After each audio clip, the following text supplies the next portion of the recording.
Hi everybody, this is Ev Zerverdakis with Holistic Healing Astrology. I hope you're all doing well. I'm going to try to keep this video as short as possible.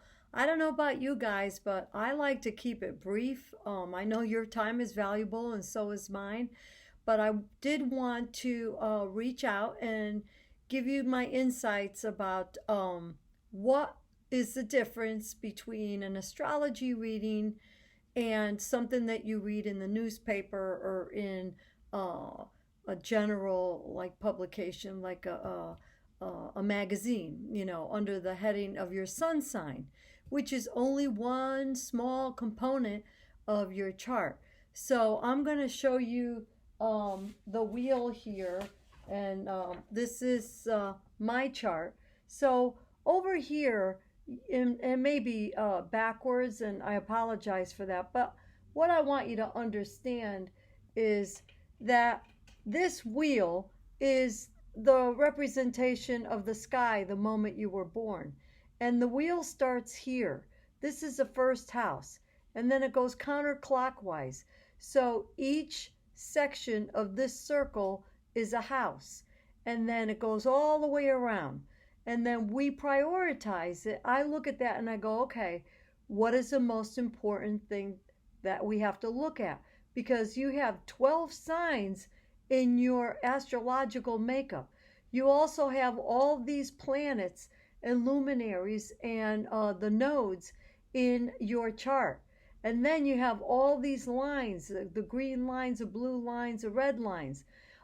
They all mean something. So this language of astrology is translated by me in order to give you huge insights on the traits that you have and characteristics at the moment that you were born and what that reveals. By the way, there's free will. God created all of us with free will. We chose this chart. It's just like a fingerprint. It is unique to only you, your chart. When you get something in the magazine or online, all Leos, pay attention, this and this and that, it could be, well, it might not be true, because if you look over here, you look at these numbers and they're all degrees, and the circle has 360 degrees. I'm not trying to get technical, but you need to understand that, for instance, this sign over here started at 3 degrees. If there was a problem with the moment of birth timing, then this could be off. So we always throw that into consideration. I don't know how many times, if I see a 29 degrees, where it's very close to a zero, because after 29 it goes to zero, I'll tell the person that you could be either this sign, ascendant, or another sign. Same thing with all the planets. So the three most important points that I look at is the ascendant. That's your personality. And then I look at the sun sign, which is way over here on this chart. And I look at the sign that it's in, which is Gemini. And then I look at the house that it's in, which is the 8th house. All that means something. Then we have all these lines going from the sun all to different planets or different houses. That all means something else too. So we have a layering and a layering and a layering of information and data. So I put the puzzle piece together, and then I have to see, okay, which is stronger, this or that? So I'm not going to analyze this chart, but that is the difference between having an astrologer look at the chart and read it and then move forward to do predictive astrology. Now, what you're reading in the magazines or the newspapers are predictive astrology. So how does that work?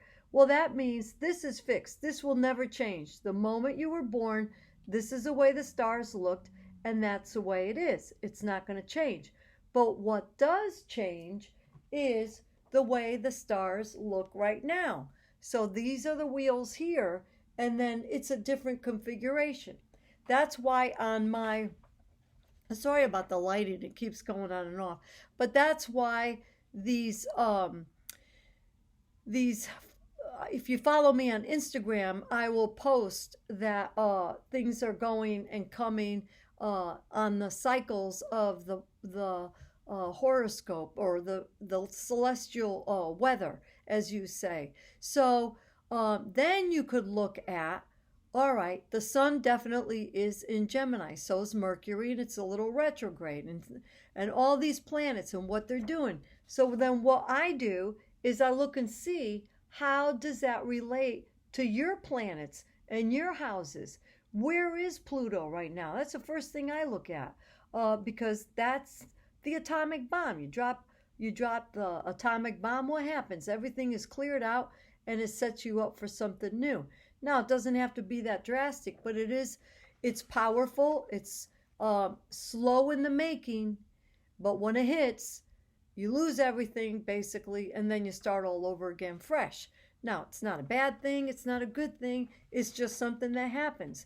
So, that is what I wanted to share with you today in this quick video. I hope I wasn't talking too fast, but I just wanted to give you an insight as to how astrology works.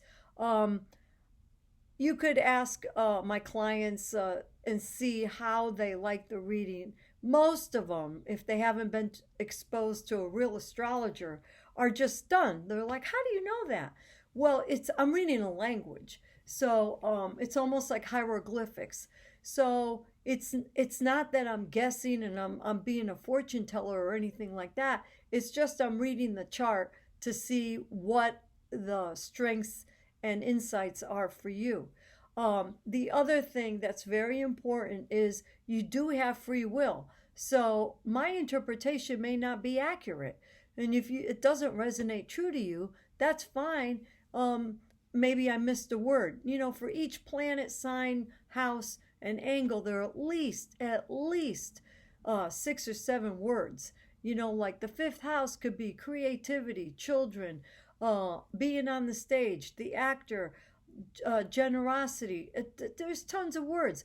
So what I like to do, because I'm very thorough, is I like to give the client almost every word that is in front of me, because I cheat. I don't have all that in my brain, but I like to give you every word, so that way you could digest the information and then say, wait a minute, yeah, that's right, that is the way I am.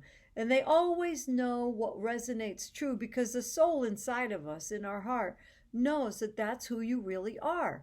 It just gives you clarity and an understanding of, a way to go. Should you or shouldn't you? Because you make up your own mind. I don't tell people what to do. I just tell you what the energies are. So, these energies that are out there, the planetary energies, they do affect us. We do see how the moon affects us, because it's the closest celestial body to us. And when it's a full moon, it pulls on the water. You can see that in the tides. But we're more than 50%, 75%. The brain is almost, I think, 80 or so. I don't know. But it's a high percentage. So when it's a full moon, it does affect us. Now, if you're a little nutty, then you're going to be nuttier. If you're a little moody, you're going to be moodier. That's just the way the energy goes. But it's all energy. So the trick to finding a great astrologer is to find someone that could translate the energies that work together. It's almost like a symphony of instruments in an orchestra, or a recipe when you put a lot of spices in and ingredients.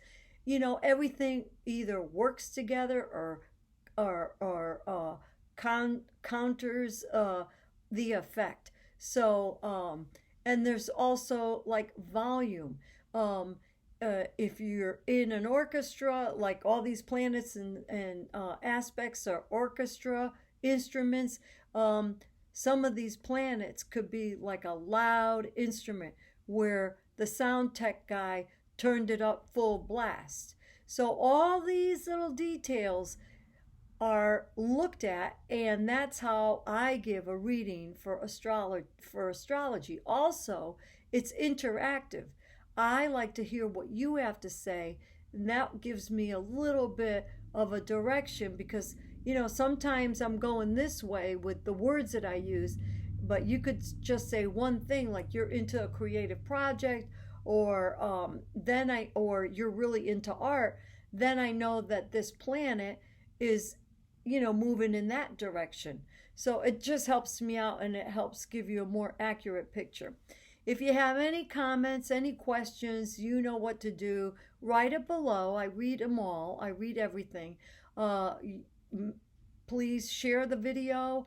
Subscribe so you know when uh, I put out another video. I'm getting a lot better at being more consistent because I'm down to just taking care of my clients, and I appreciate all of you very much, and have a wonderful evening. Thank you.